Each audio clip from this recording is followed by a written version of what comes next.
इस वीडियो में GK GS से संबंधित टॉप 15 क्वेश्चन है जो आपके कॉम्पिटिटिव एग्जाम के लिए बहुत इंपॉर्टेंट है। जी हाँ, अगर आप किसी भी वनडे एग्जाम की तैयारी करते हैं तो यह वीडियो आपके लिए है। आप इस वीडियो को अंत तक जरूर देखिएगा। बहुत इंपॉर्टेंट क्वेश्चन है प्यारे साथियों, और अगर वीडियो पसंद आए तो आप इसे लाइक और शेयर जरूर कीजिएगा। जी हाँ, तो यहाँ से क्वेश्चन आपको एग्जाम हॉल में जरूर देखने को मिल जाएंगे। आइए देर न करते हुए स्टार्ट किया जाए। क्वेश्चन नंबर 1 है, भारत की प्रथम महिला लोकसभा अध्यक्ष। तो आपके सामने है, ऑप्शन ए है प्रतिभा देवी सिंह पाटिल, ऑप्शन बी है मीरा कुमार, ऑप्शन सी है सजनी नायडू और ऑप्शन डी है सुचेता कृपलानी। तो इसका आंसर दें। तो जी हाँ, बिल्कुल सही है। जिन लोगों ने इसका आंसर बी बताया बिल्कुल सही बताया है, मीरा कुमार। अगर हम बात करें ऑप्शन ए का, तो प्रतिभा देवी सिंह पाटिल भारत की प्रथम महिला राष्ट्रपति थी। भारत की प्रथम महिला राष्ट्रपति प्रतिभा देवी सिंह पाटिल। सरोजिनी नायडू की अगर हम बात करें ऑप्शन बी, ऑप्शन सी का, तो यह भारत की प्रथम महिला राज्यपाल थी। प्रथम महिला राज्यपाल। अगर हम ऑप्शन डी की बात करें प्यारे साथियों, ऑप्शन डी की बात करें तो ये भारत की प्रथम महिला मुख्यमंत्री यानी चीफ मिनिस्टर, भारत की प्रथम महिला मुख्यमंत्री कौन थे? तो सुचिता कृपलानी, जो कि उत्तर प्रदेश से थी। ठीक है, लेते हैं अगला क्वेश्चन। अगला क्वेश्चन आपके सामने है, क्वेश्चन नंबर 2 है। जी हाँ, बहुत इंपॉर्टेंट क्वेश्चन है प्यारे साथियों। भारतीय राष्ट्रीय कांग्रेस के प्रथम मुस्लिम अध्यक्ष कौन थे? तो भारतीय राष्ट्रीय कांग्रेस के प्रथम मुस्लिम अध्यक्ष कौन थे प्यारे साथियों? इसका आंसर दें। ऑप्शन ए है Badruddin Tayyab, option B Abul Kalam Azad, option C Khan Abdul Gaffar Khan और ऑप्शन डी है डॉक्टर जाकिर हुसैन। तो प्यारे साथियों यहाँ पे ध्यान से देखें। तो जिन लोगों ने इसका आंसर ए बताया बिल्कुल सही बताया है, बदरुद्दीन तैयब जी, जो भारतीय राष्ट्रीय कांग्रेस के प्रथम मुस्लिम अध्यक्ष थे। अगर हम बात करें ऑप्शन बी, तो अबुल कलाम आज़ाद जो हैं भारत के प्रथम शिक्षा मंत्री थे। प्रथम शिक्षा मंत्री कौन थे? तो अबुल कलाम आज़ाद। खान अब्दुल गफ्फार खान की बात करें तो ये भारत के यानी भारत रत्न पाने वाले प्रथम विदेशी थे। प्रथम विदेशी कहाँ क्या पाने वाले? तो भारत रत्न पाने वाले प्रथम विदेशी कौन थे प्यारे साथियों? तो ये थे खान अब्दुल गफ्फार खान। और डॉक्टर जाकिर हुसैन की बात करें तो यह प्रथम मुस्लिम राष्ट्रपति कौन थे प्यारे साथियों? तो प्रथम मुस्लिम राष्ट्रपति। ठीक है ना, प्रथम मुस्लिम राष्ट्रपति। ठीक है, तो प्रथम मुस्लिम राष्ट्रपति कौन थे? तो डॉक्टर जाकिर हुसैन। ठीक है, लेते हैं अगला क्वेश्चन। क्वेश्चन नंबर 3 आपके सामने है, भारत का प्रथम विश्वविद्यालय। जी हाँ, आपके सामने भारत का प्रथम विश्वविद्यालय। ऑप्शन ए है नालंदा विश्वविद्यालय, ऑप्शन बी है इलाहाबाद विश्वविद्यालय, ऑप्शन सी है अलीगढ़ विश्वविद्यालय और ऑप्शन डी है काशी हिंदू विश्वविद्यालय। इसका आंसर दें। तो जिन लोगों ने इसका आंसर ए बताया बिल्कुल सही बताया है, नालंदा विश्वविद्यालय जो है भारत का प्रथम विश्वविद्यालय। ठीक है ना, लेते हैं अगला क्वेश्चन। अगला क्वेश्चन आपके सामने है। जी हाँ, इसका आंसर ध्यान से देखें। हाँ जी, क्वेश्चन नंबर अगला है, क्वेश्चन नंबर 4 है, निम्न में से कौन सही सुमेलित नहीं है? जी हाँ, निम्न में से कौन सही सुमेलित नहीं है? ऑप्शन ए है सबसे लंबा सड़क पुल भूपेन हजारिका सेतु। जी हाँ, ये तो सही है, सुमेलित है। सबसे ऊंची मीनार कौन है? तो कुतुब मीनार है, ये भी सुमेलित है। और यहाँ पे देखा जाए तो भारत की सबसे बड़ी कृत्रिम झील कौन है? तो गोविंद बल्लभ पंत झील, जो उत्तर प्रदेश के सोनभद्र में है, ये भी सही सुमेलित है। यहाँ पे सुमेलित नहीं पूछा है, तो इसका सही आंसर क्या हो जाएगा? जिन लोगों ने इसका आंसर सी बताया बिल्कुल सही बताया है, इसका सही आंसर क्या हो जाएगा? विश्व की सबसे बड़ी चौड़ी नदी नील नदी नहीं है प्यारे साथियों, बल्कि अमेजन नदी है। विश्व की सबसे बड़ी यानी चौड़ी नदी कौन है प्यारे साथियों? इसका सही आंसर क्या हो जाएगा? अमेजन नदी। ठीक है, लेते हैं अगला क्वेश्चन। अगला क्वेश्चन आपके सामने है। जी हाँ, क्वेश्चन नंबर 5 है, निम्न में से भारत की सबसे लंबी सहायक नदी कौन है? ध्यान से देखें आप, भारत की सबसे लंबी सहायक नदी पूछा जा रहा है। ऑप्शन ए चंबल नदी, ऑप्शन बी है यमुना नदी, ऑप्शन सी है घाघरा नदी और ऑप्शन डी है सतलज नदी। तो इसका आंसर दें। जी हाँ, बिल्कुल सही। तो जिन लोगों ने इसका आंसर बी बताया बिल्कुल सही बताया है, भारत की सबसे लंबी सहायक नदी यमुना नदी है, जो कि यह गंगा की सहायक नदी। किसकी सहायक नदी है? गंगा की सहायक नदी है।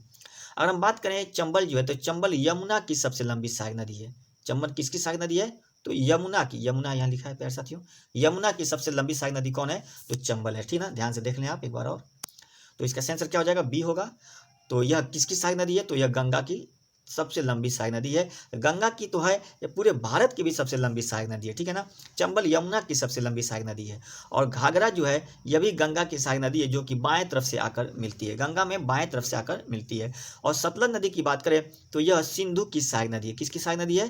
तो यह सिंधु की सहायक नदी है। ठीक है, लेते हैं अगला क्वेश्चन। अगला क्वेश्चन आपके सामने क्वेश्चन नंबर 6 है, बहुत इंपॉर्टेंट है प्यारे साथी, बहुत इंपॉर्टेंट है।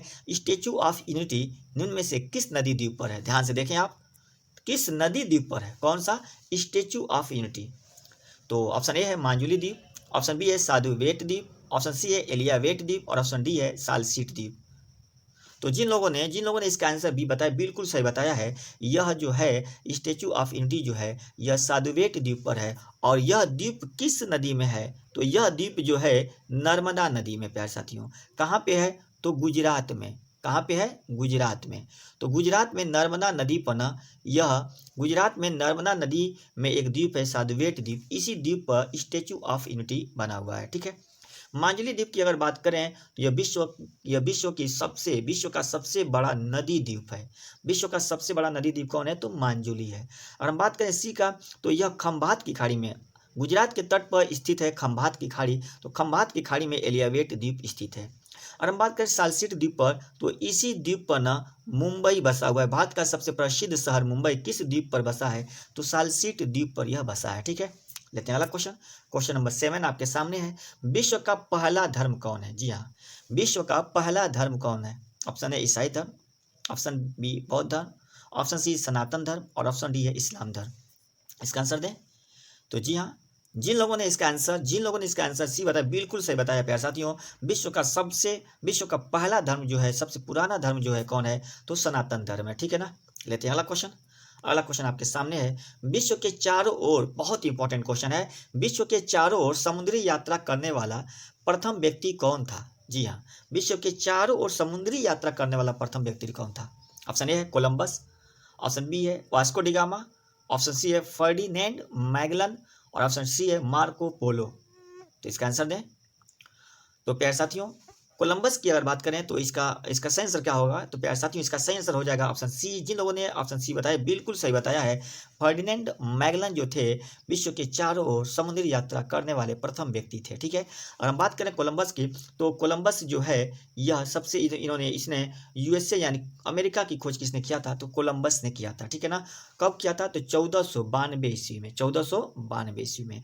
अगर हम वास्को डिगामा की बात करें तो 1498 ईस्वी में भारत के समुद्री मार्ग की खोज किया था 1498 ईस्वी में, जो कि कहाँ के थे? ये वास्को डिगामा तो पुर्तगाली था। ठीक है ना। मार्को पोलो प्रथम यूरोपीय था जिसने चीन की खोज किया, जो चीन पहुंचे थे। ठीक है ना। चीन पहुंचने वाला प्रथम यूरोपीय कौन था? तो मार्को पोलो था। ठीक है ना। लेते हैं अगला क्वेश्चन। अगला क्वेश्चन आपके सामने है। कागजी मुद्रा जारी करने वाला पहला देश कौन था? जी हाँ, कागजी मुद्रा जारी करने वाला पहला देश कौन था? आपके सामने ऑप्शन ए है चीन, ऑप्शन बी है भारत, ऑप्शन सी है अमेरिका और ऑप्शन डी है रूस। तो इसका आंसर दें। तो कागजी मुद्रा जारी करने वाला ना विश्व का पहला देश कौन था? तो इसका सही आंसर क्या हो जाएगा? जिन लोगों ने इसका आंसर ए बताया, बिल्कुल सही बताया है, इसका सही आंसर क्या होगा? तो चीन होगा। ठीक है ना। सही आंसर क्या होगा? चीन होगा। लेते हैं अगला क्वेश्चन। अगला क्वेश्चन आपके सामने है। निम्न में से क्षेत्रफल में विश्व का सबसे बड़ा देश कौन है? यहाँ पे ध्यान से देखिएगा, निम्न में से पूछा है क्षेत्रफल में विश्व का सबसे बड़ा देश कौन है? तो ऑप्शन ए है भारत, ऑप्शन बी है चीन, ऑप्शन सी है अमेरिका और ऑप्शन डी है कनाडा। तो जिन लोगों ने इसका आंसर डी बताया, बिल्कुल सही बताया प्यारे साथियों, कनाडा इसका सही आंसर हो जाएगा। अगर देखा जाए तो सबसे पहले पे कौन है? तो विश्व का सबसे क्षेत्रफल में सबसे बड़ा देश रूस है। पहले नंबर पे रूस है। दूसरे नंबर पे अगर हम बात करें तो दूसरे नंबर पे ये कनाडा है। दूसरे नंबर पे थोड़ा सा देख लिया जाए, आइए थोड़ा सा देख लिया जाए। तो इसका सही आंसर क्या हो जाएगा? तो कनाडा होगा। और विश्व का सबसे बड़ा देश कौन है? पहला नंबर पे रूस है। दूसरे नंबर पे अगर बात की जाए तो कनाडा है। ये दूसरे नंबर पे कौन है? कनाडा है। और हम तीसरे नंबर की बात करें तो तीसरे नंबर पे कौन है? अमेरिका है। चौथे नंबर पे बात करें तो कौन है? चीन है। और पाँचवें नंबर पे अगर हम बात करें तो ब्राज़ील है। ब्राज़ील पाँचवें नंबर पे है। छठवें नंबर पे ऑस्ट्रेलिया और सातवें नंबर पे कौन है? भारत है। ठीक है ना। आठवें नंबर पे अर्जेंटीना आता है प्यारे साथियों। यहाँ से ध्यान से देखिएगा, तीसरे नंबर पे आपका अमेरिका है। ठीक है ना। पहले चीन हुआ करता था, लेकिन अब कौन है? और अमेरिका है तीसरे नंबर पे। ठीक है। लेते हैं अगला क्वेश्चन। अगला क्वेश्चन आपके सामने है। विश्व की सबसे गहरी झील कौन है? जी आपके सामने है। विश्व की सबसे गहरी झील कौन सी है? आपके सामने विक्टोरिया झील, कैस्पियन सागर, सुपीरियर झील, बैकाल झील। तो गहरी झील पूछा है। तो जिन लोगों ने इसका आंसर डी बताया, बिल्कुल सही बताया है। इसका सही आंसर क्या हो जाएगा? बैकाल झील होगा, जो कि कहाँ है? तो यह रूस के साइबेरिया में। कहाँ पे है? तो रूस के साइबेरिया में है। अगर हम बात करें सुपीरियर झील, तो यह मीठे पानी का विश्व का सबसे बड़ा झील है। किस पानी का? तो मीठे पानी का विश्व का सबसे बड़ा झील कौन है? तो सुपीरियर झील। यह कनाडा और यूएसए के बीच में है। और कैस्पियन सागर की बात करें तो खारे पानी का विश्व का सबसे बड़ा झील कौन है? तो यह कैस्पियन सागर है जो यूरोप और एशिया के सीमा पर स्थित है। विक्टोरिया झील की बात करें तो यह अफ्रीका महाद्वीप में स्थित है। यह मीठे पानी का दूसरा सबसे बड़ा झील है। मीठे पानी की दूसरी सबसे बड़ी झील कौन है? विक्टोरिया झील है, जो कि अफ्रीका महाद्वीप में स्थित है। इस झील के तट पर 3 देश हैं। कौन कौन? युगांडा, तंजानिया, केन्या मौजूद है। ठीक है, ध्यान से सुनिएगा। लेते हैं अगला क्वेश्चन। अगला क्वेश्चन आपके सामने है 49 डिग्री। बहुत इंपॉर्टेंट क्वेश्चन है प्यारे साथियों, अक्सर यह एग्जाम में देखने को मिल जाता है। तो वीडियो पसंद आए प्यारे साथियों तो आप इसे लाइक जरूर कीजिएगा, शेयर जरूर कीजिएगा, और अगर इस चैनल पे अगर फर्स्ट टाइम है तो इस चैनल को सब्सक्राइब कर लें। इस तरह के इंपॉर्टेंट क्वेश्चन के साथ हम लेकर आते रहते हैं वीडियो प्यारे साथियों। पर डे आपको वीडियो मिलता रहेगा इस चैनल पर, तो आप इस चैनल को सब्सक्राइब जरूर कर लें और बेल आइकन की घंटी जरूर प्रेस करें, ताकि जैसे ही मैं वीडियो अपलोड करूँ सबसे पहले नोटिफिकेशन आप तक पहुँच जाए। तो आइए क्वेश्चन नंबर लेते हैं 12। 49 डिग्री उत्तरी समानांतर सीमा रेखा किन 2 देशों के बीच में है? जी हाँ, 49 डिग्री उत्तरी समानांतर सीमा रेखा किन 2 देशों के बीच में है? प्यारे साथियों, विश्व का एक ऐसा सीमा रेखा है, एक ऐसी सीमा रेखा है जो जिसको कि लेकर आज तक कोई भी विवाद नहीं हुआ है। विश्व का सबसे शांत सीमा रेखा है यह। विश्व की सबसे शांत सीमा रेखा कौन है? 49 डिग्री उत्तरी समानांतर सीमा रेखा है। किन 2 देशों के बीच है? तो जिन लोगों ने इसका आंसर बी बताया, बिल्कुल सही बताया है, कनाडा और यूएसए के बीच है। ठीक है ना। अगर हम बात करें उत्तर कोरिया और दक्षिण कोरिया की बात करें तो इसके बीच में 38 डिग्री उत्तरी अक्षांश रेखा, 38 डिग्री उत्तरी अक्षांश रेखा जो है उत्तर कोरिया और दक्षिण कोरिया को अलग करती है। ठीक है ना। अगर हम बात करें जर्मनी और फ्रांस के बीच तो मैग्नाट रेखा जो है ना, मैग्नाट रेखा जो है यह किसको अलग करता है? तो फ्रांस और जर्मनी के अलग करता है। और उत्तरी वियतनाम और दक्षिणी वियतनाम को अलग करता है कौन? तो 17 डिग्री उत्तरी अक्षांश रेखा ना, ये उत्तर वियतनाम और दक्षिण वियतनाम को अलग करता है। ठीक है, तो ये रहा पॉइंट। लेते हैं अगला क्वेश्चन आपके सामने। क्वेश्चन नंबर 13 है, पीसा की झुकी हुई मीनार किस देश में है? जी हाँ, पीसा की झुकी हुई मीनार किस देश में है?